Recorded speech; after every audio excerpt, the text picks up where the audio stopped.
Samuel Olawale Oguyinka, psalmist, is a believer who trusts the birth, the death, and the resurrection of Christ for the entire human race. Psalmist is a resourceful writer, a creative content creator, and a poet whose works have featured many national and international publications.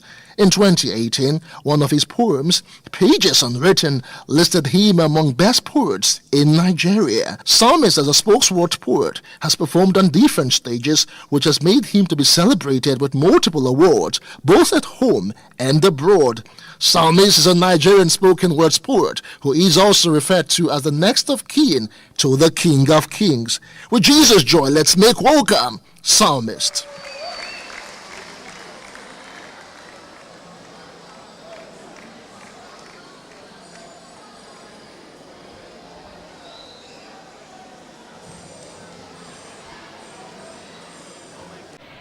It's a great privilege to be here today. I see it as an honor. Thank you so much, men of God. I am not taking this as a joke. We are here to celebrate Jesus. And let's take it back to how it started. But before I do that, just permit me to introduce myself by saying, I am loving what I see when the mirror looks at me. Can you imagine me? I see myself as a decoder and God in me as an encoder. I see the world of life cracking as it's getting older, but a beautiful portrait, portraying beauty in the eyes of beholder. Can you imagine me? My name is Psalmist, and I am the next of kin to the King of Kings. The loving memory let the story of Christ be told. And so it began. The genesis of this revelation, which formed the generation of Christ. You can't imagine Mary, a virgin, keeping the margin from her love. And for purity's sake, holiness was at stake, and that she would never break. Pregnancy before marriage, she would never make the mistake. But this story went on when Gabriel, an angel of God, came through her door, telling her she was going to put in a ball, even when on her the reign of marriage was yet to fall. Though this prophecy was like a dream, but reality became a film. The Bible got it recorded that Mary became pregnant, and her body began shaking like an early days of resurrection, because she was about to face rejection. Though this prophecy was like a dream, but reality became a film. The Bible got it recorded that Mary became pregnant and her body began shaking like the early days of resurrection, because she was about to face rejection. And fully encouraging was an encounter with Elizabeth when she said, "Hey Mary, when I see you, the baby in me leaps for joy." But discouragement closed the face of her heart when she met with Joseph and left with not herself. Because he said, "Hey Mary, stop playing me, I'm not a toy." You know what? She deserved to be happy, but not this way. She prayed to God, but ever seemed so far away. Strength was needed to convince Joseph, but then she was awake like 7 days. So in case there is any Mary in the house, let me tell her that, sorry Mary, I know God has taken away your blame, but at the corner of your heart, a little still remains. Sorry Mary, I know of this purity, surely it shall never go in vain. I know you will see it again. I know you will smile to the face of yellow sun before it starts to rain. I know that you shall smile again, because that which is in you is the light of the world, and he shall set even you free out of this darkness.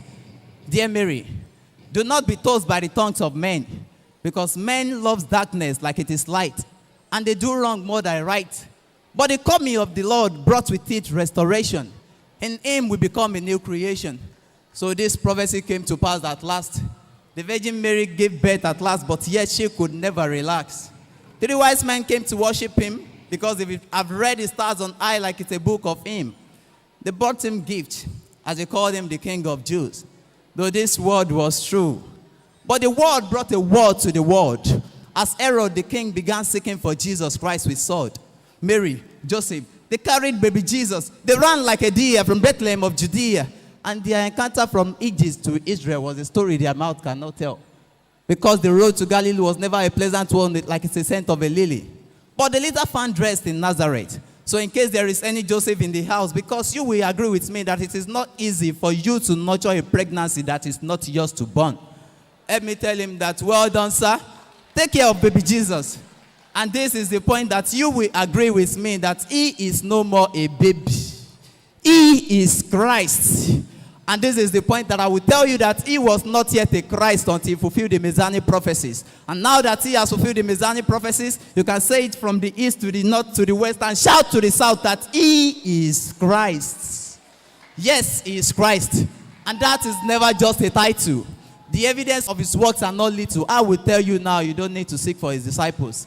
Because Christ fasted. He was tempted. And yet he came out strong. I mean, stronger is he that healed the sick of all kinds. He healed the Canaanite's daughter, the official son in Galilee, Peter's mother with fever, a man born blind by mother. He raised Jairus' daughter back to life, even the widow's son from death in life. With a standing ovation, all hails the King of wonder that stilled the tempting tempest. Hail the Son of Mary that walked upon the water. He fed 5,000 people with 5 loaves of bread and 2 fish. And turning water to wine at Canaan's wedding made people realize his supremacy. The supremacy he has over everything, both living, non-living, water, fly, sky, even death. Oh, death! Where is thy venom?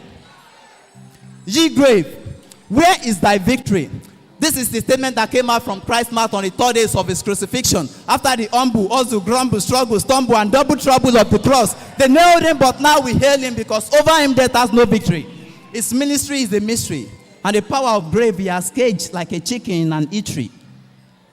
And from this time on, if you are in the congregation of men and they call him the King of Kings, tell them, he is not just the King of Kings. There is only one king. All other kings are kids. If you are in the congregation of men and they call him the Lord of Lords, he is not just the Lord of Lords. There is only one Lord. All other lords are dolls. If you are in the congregation of men and they call him the I am that I am, he is not just the I am that I am. To me, he is more than the I am that I am. He is the I am that I am not. If they call him the miracle worker, tell them he's not just the miracle worker. He himself is the miracle. They call him the way maker, tell them that he is not just the way maker. He himself is the way. If they call him the destiny changer, it's not just the destiny changer. He himself is the destiny. And if anyone comes in now to ask you the reason we are here, tell them that Jesus Christ is the reason for the season. Hail the reason for the season. Hail Jesus Christ. Celebrate Jesus. Celebrate Jesus in the life of Psalmist.